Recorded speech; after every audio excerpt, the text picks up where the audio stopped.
ਇਹ farmer Bollywood actress ਨੇ ਜਿਨ੍ਹਾਂ ਨੇ 16 ਸਾਲ ਦੀ ਉਮਰ ਦੇ ਵਿੱਚ ਜਿਹੜੇ ਮੁੰਬਈ ਗਏ ਉੱਥੇ ਤਕਰੀਬਨ 10 ਫਿਲਮਾਂ ਦੇ ਵਿੱਚ ਇਹਨਾਂ ਨੇ ਕੰਮ ਕੀਤਾ।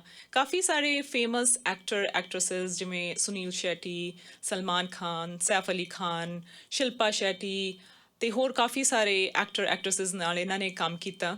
ਸੋ 10 ਫਿਲਮਾਂ ਤੋਂ ਬਾਅਦ ਅਚਾਨਕ ਬਾਲੀਵੁੱਡ ਦੇ ਵਿੱਚ ਕੁਝ ਹੋਇਆ ਜਿਹਦੇ ਕਰਕੇ ਇਹ ਇੰਡਸਟਰੀ ਨੂੰ ਛੱਡ ਕੇ ਦੁਬਾਰਾ ਅਮਰੀਕਾ ਮੂਵ ਹੋ ਗਏ। ਸੋ ਉੱਥੇ ਜਾ ਕੇ ਇਹਨਾਂ ਨੇ ਆਪਣੀ ਨਾਨ ਪ੍ਰੋਫਿਟ ਆਰਗੇਨਾਈਜੇਸ਼ਨ ਸਟਾਰਟ ਕੀਤੀ ਜਿਹਦਾ ਨਾਮ ਹੈ ਨੋ ਮੋਰ ਟੀਅਰਸ। ਸੋ ਸੋਮੀ ਅਲੀ ਜੀ ਇਸ ਵੇਲੇ ਮੇਰੇ ਨਾਲ ਜ਼ੂਮ ਜ਼ਰੀਏ ਅਮਰੀਕਾ ਤੋਂ ਜੁਆਇਨ ਕਰ ਚੁੱਕੇ ਨੇ। सोमी जी, वेलकम टू माय शो। बहुत बहुत धन्यवाद, आपने मुझे बुलाया। थैंक यू जी। सबसे पहले तो आज पाकिस्तान का इंडिपेंडेंस डे भी है, सो आपको हैप्पी इंडिपेंडेंस डे। पहले मैं आपको इंडिया का इंडिपेंडेंस डे की मुबारक दूंगी क्योंकि पहले इंडिया था फिर पाकिस्तान आया। Thank you so much ji. Thank you ji. So Somi ji, सबसे पहले तो ये बताएं कि आप 16 साल की थी जब आप अमेरिका से इंडिया गई, मुंबई गई और आपने वहाँ पे जाके तकरीबन 10 फिल्म्स में काम किया। सो आपका काफ़ी वहाँ पे नाम भी बन चुका था, तो ऐसा क्या हुआ कि आपने वहाँ पे इंडस्ट्री को छोड़ के आप दोबारा अमेरिका मूव हो गई? मैं एक रिलेशनशिप में थी 16 साल से 24 साल की उम्र तक, और वो रिलेशनशिप मेरे लिए वर्कआउट नहीं हुई। तो उस समय मैंने ये फैसला कर लिया कि मैं वापस अमेरिका चली जाऊं क्योंकि मैंने अपनी पढ़ाई खत्म नहीं की थी। तो मैं वापस फ्लोरिडा आ गई और मायमी आई, फिर मैंने अपनी बैचलर्स की, फिर मास्टर्स डिग्री की, फिर जर्नलिज्म में, फिर फिल्म स्कूल गई, कम्युनिकेशन, ब्रॉडकास्ट कम्युनिकेशन, जितनी डिग्रीज हासिल कर सकती थी की, और इसलिए वापस आ गई मैं America. Because you are very young जब आप छोड़ के गई थी अमेरिका को, इंडिया, हाँ, अमेरिका से इंडिया। मैंने नाइन्थ ग्रेड से ड्रॉप आउट किया था, तो मुझे जनरल एजुकेशन डिप्लोमा लेना पड़ा था क्योंकि मैं बच्चों को तो अकल नहीं होती ना, 25 साल तक तो हमारा दिमाग जो है फुली डेवलप नहीं होता, तो 16 साल में तो हम लोग सब बुद्धू होते हैं। तो 16 साल में मैंने कहा चलो इंडिया चलते हैं, एक एक्टर से शादी कर लेते हैं जिसके ऊपर क्रश आ गया है। ਸੋ ਮੈਂ ਆਪਣੇ ਲਿਸਨਰਸ ਨੂੰ ਦੱਸ ਦੇਵਾਂ ਕਿ ਇਸ ਵੇਲੇ ਜਿਹੜੀ ਇਹ ਇੰਟਰਵਿਊ ਚੱਲ ਰਹੀ ਹੈ ਇਹ ਰੈਡ ਐਫਐਮ ਦੇ ਫੇਸਬੁੱਕ पेज पे लाइव ब्रॉडकास्ट भी हो रही है। एंड सोमी जी, अब जब आप अमेरिका गई तो आपने वहाँ पे जाके अपनी एनजीओ स्टार्ट की, अपनी नॉन प्रॉफिट ऑर्गेनाइजेशन स्टार्ट की। ये कब स्टार्ट की और क्यों स्टार्ट की आपने? सबसे पहले तो मैंने पढ़ाई शुरू की, फिर मैंने पढ़ाई खत्म की, उसके बाद 2007 में मैंने नो मोर टीयर्स इसलिए शुरू किया क्योंकि मैं जब पाकिस्तान में पैदा हुई थी तो हमारे घर में जितनी भी मम्मी की दोस्तें आती थी सबके बदन पे ब्रूजेस, मतलब निशान, इंजरीज भरी हुई थी, और मैं हमेशा बचपन में मम्मी से पूछती थी, मम्मी इनको क्या हो गया, आंटी को क्या हो गया, क्या हो गया। हमेशा मम्मी कहती थी वो सीढ़ी से गिर गई। तो ये एक दुनिया भर का एक ये सेंटेंस बन गया है कि ये सीढ़ी से गिर गई। तो असल में वो डोमेस्टिक वायलेंस विक्टिम्स थी। तो बचपन से ही मैं 4 साल की उम्र से डोमेस्टिक वायलेंस अपने घर में देख रही थी, और फिर उसके बाद 5 साल की उम्र में मैं सेक्सुअली अब्यूज हुई। हमारा जो कुक था उसने मुझे सेक्सुअली अब्यूज किया 3 दफा। उसके बाद जब मैं 9 साल की थी फिर सेक्सुअली अब्यूज हुई। फिर उसके बाद जब हम लोग 11 साल में, मैं 8 साल की थी, मेरा भाई नहीं, मैं 11 साल की थी, मेरा भाई 8 साल का था, हम लोग अमेरिका शिफ्ट हो गए। उसके बाद 14 साल की उम्र में मुझे एक पार्क में एक 17 साल के लड़के ने रेप किया। तो मैं इतना डोमेस्टिक वायलेंस, इतना अब्यूज मतलब बचपन से लेके बर्दाश्त करती आ रही थी। तो मैंने सोचा, और उसके बाद फिर 16 साल से 24 साल तक जो मैं रिलेशनशिप में थी इंडिया में, उसमें भी डोमेस्टिक वायलेंस था। तो जिसके बारे में 90s में बहुत लिखा गया है, आप फिल्म फेयर, सिनेब्लिट्स, मूवी मैगजीन, कोई भी मैगजीन उठाएं, वो अभी तक लिखते हैं जो डोमेस्टिक वायलेंस जो हुआ है। और वो सिर्फ मेरे साथ नहीं हुआ है, एक और बहुत मशहूर एक्ट्रेस, बहुत ही मशहूर एक्ट्रेस जिसने FIR भी लिखवाई थी इसके खिलाफ, उसके साथ भी हुआ है। और मैं उस इंसान को इतने डिग्निफाई नहीं करने दूंगी उसका नाम लेके, उसको इतनी डिग्निटी नहीं दूंगी उस इंसान को उसका नाम लेके। मगर सबको पता है ये कोई सीक्रेट नहीं है, कोई ब्रेकिंग न्यूज नहीं है, सबको पता है वो कौन है। तो बेसिकली ये सब देख के और जो बुरा हुआ है मेरे साथ, ये सब मैंने सोचा चलो इसको अच्छा क्यों ना बनाए। तो इसलिए नो मोर टीयर्स की पैदाइश हुई। नो मोर टीयर्स ने जन्म लिया 2007 में। अब आपने अमेरिका में 1000 से ऊपर विक्टिम्स की हेल्प की है, मेन वुमेन चिल्ड्रन, जो ये डोमेस्टिक वायलेंस के केसेस हैं और अब्यूज़ के केसेस हैं, रेप के केसेस हैं। लेकिन जो इन सब केसेस में आपको कॉमन बातें कौन सी दिखती हैं इन सब? I'm sorry, can you repeat the question? या आपने ऑलमोस्ट 1000 से ऊपर केसेस हैंडल किए हैं, उन सब केसेस में कुछ ना कुछ कॉमन बातें भी होंगी, सो वो कॉमन बातें हमारे साथ शेयर कर सकते हैं? डोमेस्टिक वायलेंस के बारे में या ह्यूमन ट्रैफिकिंग के बारे में? पहले डोमेस्टिक वायलेंस के बारे में। डोमेस्टिक वायलेंस का ये प्रॉब्लम है कि खास तौर पे देखें, हमारा जो जो एनजीओ है वो डील करता है लॉट्स ऑफ इंडियन औरतें, इंडियन मैन जो जो एलजीबीटीक्यू कम्युनिटी को बिलोंग करते हैं, और उसके बाद पाकिस्तानी औरतें, श्रीलंका, इंडोनेशिया, मलेशिया, इंडोनेशिया, मतलब हम लोग इमिग्रेंट से काफी काम करते हैं, के साथ काफी काम करते हैं। उनको यहाँ बुलाया जाता है। अब अमेरिका और पाकिस्तान में हमें ये सिखाया गया है कि अगर मेरी बेटी की शादी अमेरिका में हो जाए तो मतलब लॉटो लग गई उसकी। तो अब प्रॉब्लम ये है कि ये माइंडसेट अभी तक चल रहा है जो ओल्डर जनरेशन में है। तो यकीन नहीं करेंगी आप कि मैंने एक औरत को कॉल किया, आंटी को कॉल किया, मैंने कहा कि आपके हस्बैंड ने आपकी बेटी के जो हाथ को है उसको अवन में डाल दिया है और उसको जला दिया है, क्योंकि उसने कहा उसने दाल नहीं डाली है काफी, नमक नहीं डाला है दाल में काफी। तो उन आंटी ने मुझे कहा कि उसको बेटी, हमें 3 और बच्चियों को शादी उनकी करनी है, 3 और बेटियों की, उसको बोलो वहां निभाए। तो ये फोर्ट लॉडरडेल की एक किस्सा है जो मायमी में, नॉर्थ और मायमी है फोर्ट लॉडरडेल।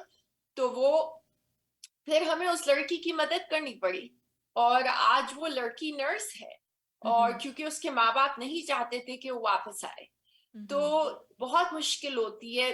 और डोमेस्टिक वायलेंस का प्रॉब्लम ये है कि जब लड़कियां यहाँ आती हैं तो उनको मतलब ये भी नहीं पता कि जियोग्राफिकली वो किस सड़क पे है, उनका पता भी क्या है उनको ये भी नहीं पता। मुझे उनको कहना पड़ता है कि अपना मेल निकालो, अपना जो तुम्हारे खत आए हैं वो निकालो, उस पे उसकी तस्वीर खींचो, उस पे जो एड्रेस है, ताकि हम पुलिस के साथ जाके तुम्हें रेस्क्यू कर सकें।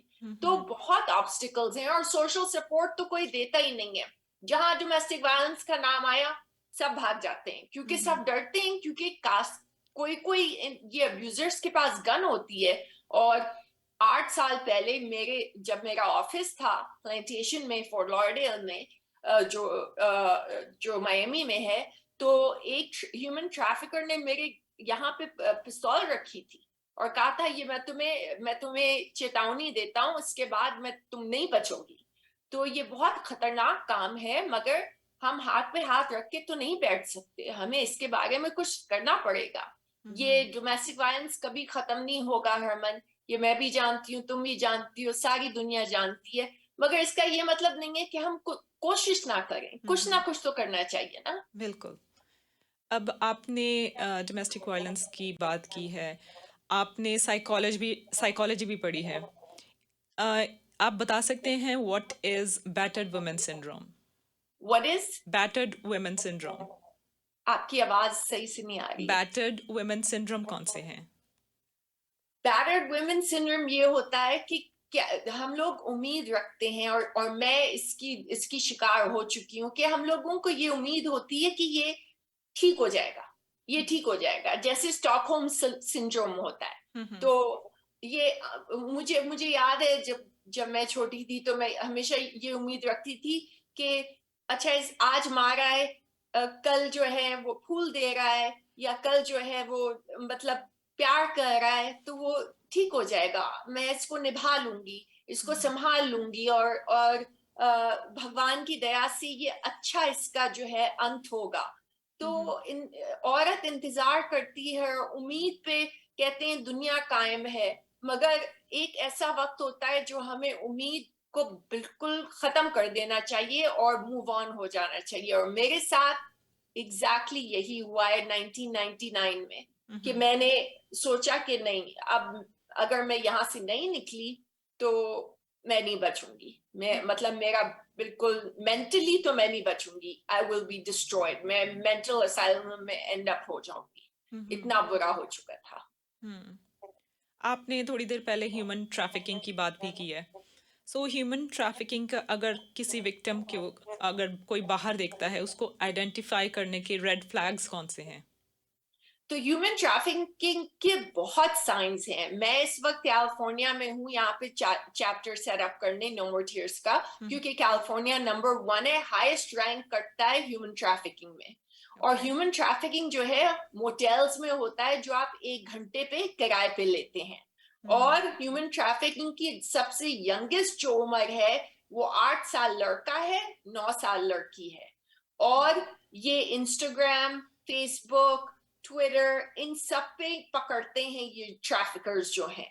अच्छा, जहां तक साइंस हैं, अगर कोई लड़की या लड़का या औरत या आदमी बहुत ही मैल नरिश्ड, मतलब बहुत ही कमजोर, और आपसे आंख में आंख मिला के बात ना कर रहा हो और प्लेन में हो, और फ्लाइट अटेंडेंट उसको ऑब्जर्व करे, और वो फ्लाइट अटेंडेंट पूछे आपको क्या खाना है, और वो आदमी उसके लिए, बच्ची के लिए या औरत के लिए या जवाब दे, और आदमी भी ह्यूमन ट्रैफिक होते हैं, तो अगर वो आदमी जो ट्रैफिकर है उस उनके लिए जवाब दे और वो बच्ची नीचे देख रही है, आई कांटेक्ट नहीं कर रही है, तो ये नंबर 1 साइन है। बल्कि एक फ्लाइट अटेंडेंट डेल्टा की, उसने एक बच्ची को बचाया था क्योंकि उस बच्ची ने बाथरूम में एक नोट छोड़ा था कि प्लीज हेल्प मी, मैं ह्यूमन ट्रैफिकिंग विक्टिम हूँ, और उसको, उस बच्ची को उस फ्लाइट अटेंडेंट ने बचाया था। तो बहुत साइंस है। हमारा प्रॉब्लम ये है कि हम लोग अपनी दुनिया में इतने खोए रहते हैं कि हम देखते नहीं है। हमें हमें देखना चाहिए, इन्वॉल्व होना चाहिए। और एक और प्रॉब्लम है सोसाइटी का, हरमन, के हम लोग सब मतलब सोचते हैं कि अरे ये उसका प्रॉब्लम है, अरे ये उसका प्रॉब्लम है, हम क्यों उसमें पड़े, हम क्यों बीच में पड़े। नहीं, बीच में पढ़ो, इन्वॉल्व हो, क्योंकि तुम्हारे इन्वॉल्व होने से तुम एक जिंदगी बचा रही हो। कितनी जिंदगियां बचा रही हो, क्योंकि एक बीवी है, उसके 3 बच्चे हैं, उसका पति उसको मार रहा है। ह्यूमन ट्रैफिकिंग, एक 16 साल की बच्ची है, उसके माँ बाप उसको ढूंढ रहे हैं। और ज्यादा करके ह्यूमन ट्रैफिकिंग की जो लड़कियां हैं और लड़के हैं, उनको बेचा जाता है जान उनके अंकल और आंटी और इन सब से, ये सब उनको बेचते हैं। और लड़कों को जो है, जो जब स्पेशली LGBTQ जो कम्युनिटी है, अगर उनके पेरेंट्स को पता चल जाता है कि वो गे हैं, लेस्बियन है, ट्रांसजेंडर है, जो बाइसेक्सुअल हैं, वो उनको घर से निकाल देते हैं आधी रात को। पेंडेमिक में यही हुआ था, मार्च ऑफ 2020 में। और उनको घर से आधी रात को निकाल दिया था, और ह्यूमन ट्रैफिकर्स ने उनको मोटेल दिया और उनको कहा हम तुम्हें खाना देंगे, मगर तुम्हें ये करना पड़ेगा, सेक्सुअल एक्टिविटी में एंगेज करना पड़ेगा। तो ये बहुत ही डेंजरस गेम है। और ये ट्रैफिकर्स कोई मजाक मतलब नहीं है, इनके पास बंदूकें होती हैं, पिस्तौल होती है। मैं खुद मतलब मेरे सर पे रखी गई है। और फिर जब मैं कोर्ट जाती हूँ इन विक्टिम्स के साथ, तो मेरे ऊपर थूका गया है और मतलब गालियां बकी गई हैं, क्योंकि मैं पब्लिक एनिमी नंबर 1 हूँ, क्योंकि मैं उनसे उनका कंट्रोल ले रही हूँ। उनका जो, उनकी जो ताकत है, जो पावर है, और उनका जो जो कंट्रोल है, पावर एंड कंट्रोल एक व्हील होता है डोमेस्टिक वायलेंस में, वो मैं उनसे छीन रही हूँ। तो वो मुझ सबसे ज्यादा नफरत तो वो मुझसे करते हैं। तो मुझे तो डेथ थ्रेट्स आती रहती हैं। और ये मतलब पार्ट ऑफ द टेरिटोरी है ये, तो मतलब आप इसको नहीं हटा सकते। सोशल वर्क में अगर आप सोशल वर्क करेंगे तो ये चीजें तो आएंगी, चाहे कुछ भी हो। तो ये सबसे ज़्यादा जो विक्टिम्स हैं ये बच्चे होते हैं, एंड सोशल मीडिया के ज़रिए इनको ट्रैप में रखा जाता है। हाँ, क्योंकि सोशल मीडिया में क्या होता है, हमारे पास एक बच्ची थी, 4 साल पुरानी कहानी है। जो 15 साल की थी, और वो फेसबुक पे एक औरत वो फेसबुक पे समझ रही थी वो किसी से बात कर रही है जो औरत बहुत अच्छी है। तो उसने अपनी माँ के बारे में कुछ बुराई, इस बच्ची ने अपनी माँ के बारे में बोला, कुछ बुरा बोला। तो इस औरत ने खट से वल्नरेबिलिटी पकड़ लेते हैं ये लोग। तो इसने कहा कि क्या हुआ, तुम्हारी माँ ने तुम्हें ऐसे नहीं करना चाहिए था। 6 महीने तक उसने इसको मतलब बात करती गई, दोस्ती होती गई। 6 महीने बाद उसने कहा 3 बजे मैं रात को तुम्हें पिकअप करने आऊंगी, तुम अपना बैग तैयार रखना। तो ये फेसबुक पे हुआ। 15 साल की बच्ची को वो मोटेल ले गई और उसने उसको हेरोइन का जो इंजेक्शन लगाया, और 4 आदमियों ने उसको रेप किया। और इसको कहते हैं इनिशिएशन पीरियड, मतलब इसको इनिशिएट करते हैं लड़कियों को। उसके बाद ये गोरिल्ला पिम्प्स होते हैं। तो दो टाइप के पिम्प्स होते हैं ह्यूमन ट्रैफिकिंग में। एक गोरिल्ला पिम्प होता है, एक रोमियो पिम्प होता है, जो आपका बॉयफ्रेंड होता है, आपका बॉयफ्रेंड बनता है, कहता है आई लव यू, और जो है सिर्फ सेक्स है और इसका कोई मायने नहीं रखता है, इसका कोई मतलब नहीं है, ये सिर्फ सेक्स है, हमारे पास पैसे नहीं है, रेंट देने किराए देने के लिए पैसे नहीं है, तो इस आदमी के साथ तुम सिर्फ सेक्स कर लो और फिर हम अपना किराया दे सकेंगे। तो ये इसको रोमियो पिम्प कहते हैं। तो एक गोरिल्ला पिम्प होता है जो मार धार के आपसे काम निकलवाता है और आपको ड्रग एडिक्ट बना देता है।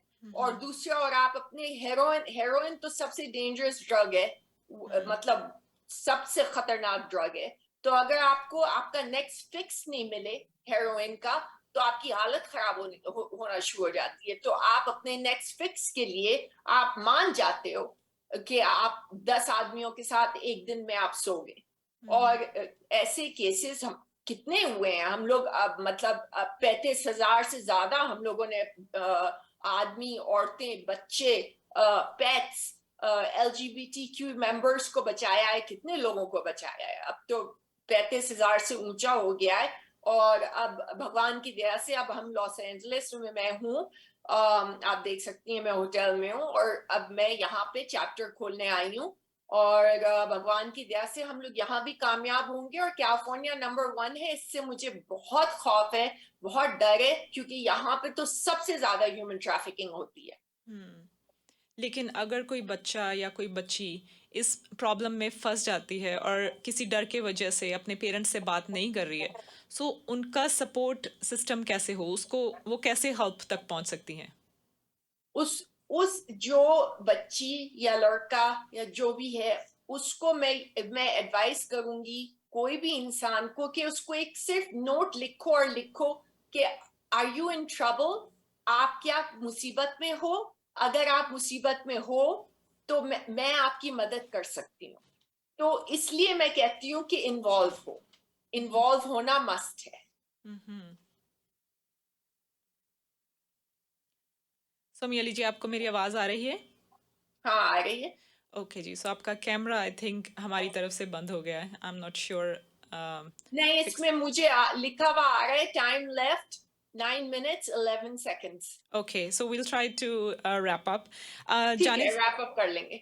जाने से पहले आप बता सकते हैं कि आपका जो एक फाइट और फ्लाइट जो टीवी शो है डिस्कवरी जी। प्लस पे चल रहा है, अमेरिका में भी चल रहा है, कनाडा में भी चल रहा है, लेकिन फॉर सम रीजन वो इंडिया में नहीं चल रहा। Why is that? तो डिस्कवरी प्लस पे फाइट और फ्लाइट हमारा सीजन चल रहा है, सीजन 1, 6 एपिसोड्स हैं। और वो अर्जेंटीना से हमें डोनेशंस आए हैं, यूके में चल रहा है, कनाडा में चल रहा है, और अमेरिका में चल रहा है। मगर इंडिया में इसलिए नहीं चल रहा है क्योंकि मुझे ऐसा एहसास है, और मेरा ऐसा ख्याल है कि जिस इंसान के साथ मैं थी, उसने अपना मुझे ऐसा लगता है, आई बिलीव कि उसने अपना पावर यूज किया है। और डिस्कवरी प्लस वालों को, जो मुंबई डिस्कवरी प्लस वाले हैं, उनको कॉल करके कहा कि ये शो बैन कर दो। और मुझे ऐसी फीलिंग है। और बहुत दुख की बात है क्योंकि उसने नॉट ओनली, अगर उसने ये किया है तो बहुत दुख की बात है, क्योंकि ये कोई सीक्रेट नहीं है कि उसने मुझे मारा था और वो मुझे मारता था। 90s से मतलब लोगों के सामने उसने मुझे मारा है और ये आर्टिकल्स आ रहे हैं, और तो वो डिनाई कर रहा है, तो ये इसकी गिल्ट और इसकी इनसिक्योरिटी है। और दुख की बात ये है कि उसने चलो मेरा शो तो बैन कर दिया, मगर जो औरतें हम इंडिया से यहाँ आती हैं उनकी हम मदद करते हैं, और उनके माँ बाप देख सकते थे फाइट और फ्लाइट, और अपनी बच्चियों को कह सकते थे जो मार खा रही हैं, जिनको अब्यूज किया जा रहा है, कि no more tears, Somy Ali को कांटेक्ट करो। वो इस इंसान ने अपॉर्चुनिटी कितनी करोड़ों औरतों से, बच्चियों से, लड़कियों से उस इंसान ने ये छीन ली, और ये उसकी गिल्ट है और ये उसकी इनसिक्योरिटी है। और बहुत ही दुख की बात है कि उसने हमारा शो बैन कर दिया इंडिया में। मगर भगवान की दया से इंसाफ होगा, और वो डिनाई करता है कि उसने मुझे कभी नहीं मारा, मगर करोड़ों विटनेसेस हैं जिन्होंने देखा है उसने मुझे पब्लिक प्लेसेस में मारा है। होटल सी रॉक होटल हुआ था, लॉबी में उसने मुझे मारा है। लोग सब जानते हैं, सारे एक्टर्स, सारे एक्ट्रेसेस जानते हैं, मगर लोग उससे इतना डरते हैं क्योंकि वो बहुत पावरफुल आदमी है। देखिए हमारे अमेरिका में Bill Cosby, Harvey Weinstein, Kevin Spacey, ये सब हेल्ड अकाउंटेबल हैं क्योंकि औरतें बोलती हैं उनके खिलाफ, औरतों ने बोला है उनके खिलाफ। मगर हमारे बॉम्बे में प्रॉब्लम ये है कि औरतें बोलती नहीं है, क्योंकि वो इतना डरती हैं कि उनको फिल्म में रोल नहीं मिलेगा, वो मतलब वो भी मतलब उनको मतलब उसका उनका करियर डिस्ट्रॉय हो जाएगा। तो ये खौफ की वजह से लोग, जो औरतें हैं वहां पे, जो मेरी उम्र की एक्ट्रेसेस हैं, वो अभी तक उसके साथ दोस्त हैं, इन स्पाइट ऑफ नोइंग कि ये औरतों पे हाथ उठाता था, है और रहेगा। और हमारा शो इसलिए बैंड हुआ है इंडिया में। अब हमारे पास कुछ ही मिनट बाकी हैं, सो जाने से पहले आप हमारे लिसनर्स को क्या मैसेज देना चाहते हैं? मैं ये कहना चाहती हूँ, दुनिया में चाहे आप औरत हो, चाहे आप आदमी हो, चाहे आप ट्रांसजेंडर हो, चाहे आप गे, लेस्बियन, बाइसेक्सुअल, जो भी हो, हम नो मोर टीयर्स, हम आपके लिए हैं, मदद के लिए। और अगर नो मोर टीयर्स नहीं है तो आप रीच आउट करिए आपके इलाके में जहां आप रहते हैं। यकीनन कोई ना कोई एनजीओ होगा जो आपकी मदद कर सकता है, कोई ना कोई होगा। नेबर्स के पास जाओ, अपने पड़ोसियों के पास जाओ, उनको बोलो कि मुझे मारा जा रहा है, उनसे मदद लो। क्योंकि आमतौर पे अमेरिकन लोग इन्वॉल्व होते हैं, हमारे देसी लोग जो हैं जो भाग जाते हैं, वो इन्वॉल्व नहीं होते हैं। मगर देयर इज हेल्प, मदद है आपके लिए। और कोई इंसान डिजर्व नहीं करता है कि उसको कोई बच्चा डिजर्व नहीं करता है कि उसको सेक्सुअली और फिजिकली अब्यूज करे, कोई औरत डिजर्व नहीं करती है कि वो रेप हो, और कोई औरत डिजर्व नहीं करती है कि वो डोमेस्टिक वायलेंस विक्टिम हो, ना कोई आदमी डिजर्व करता है कि वो डोमेस्टिक वायलेंस विक्टिम हो, और कोई इंसान डिजर्व नहीं करता है कि वो ह्यूमन ट्रैफिक हो। और एलजीबीटीक्यू मेंबर्स को, उनको इज्जत देनी चाहिए। मेरे पास उनके लिए सिवाय इज्जत के और कुछ भी नहीं है, क्योंकि उन लोगों ने इतना सफर किया है, इतना सफर किया है। स्ट्रेट होना और जिंदगी बताना ही मुश्किल है, कौन चूज करेगा गे होना, मेरा ये कहना है। तो भगवान ने आपको पैदा ही ऐसे किया है। तो ये मेरा मैसेज है। सोमी अली जी, आई नो कि आपका बहुत बिजी स्केड्यूल है, लेकिन आपने हमारे लिए टाइम निकाला। Thank you very much for joining us. Thank you for having me. Thank you ਜੀ। नमस्कार। ਨਮਸਕਾਰ ਜੀ। ਸੋ ਇਹ ਸੀਗੇ ਜੀ ਸੋਮੀ ਅਲੀ, ਜਿਨ੍ਹਾਂ ਨੇ ਅਮਰੀਕਾ ਤੋਂ ਸਾਨੂੰ ਜੁਆਇਨ ਕੀਤਾ ਸੀ। ਜੇ ਤੁਸੀਂ ਇੰਟਰਵਿਊ ਨੂੰ ਮਿਸ ਕਰ ਗਏ ਹੋ ਤਾਂ ਤੁਸੀਂ ਦੁਬਾਰਾ ਤੇ ਰੈਡ ਐਫਐਮ ਦੇ ਫੇਸਬੁੱਕ ਪੇਜ ਤੇ ਜਾ ਕੇ ਦੇਖ ਸਕਦੇ ਹੋ।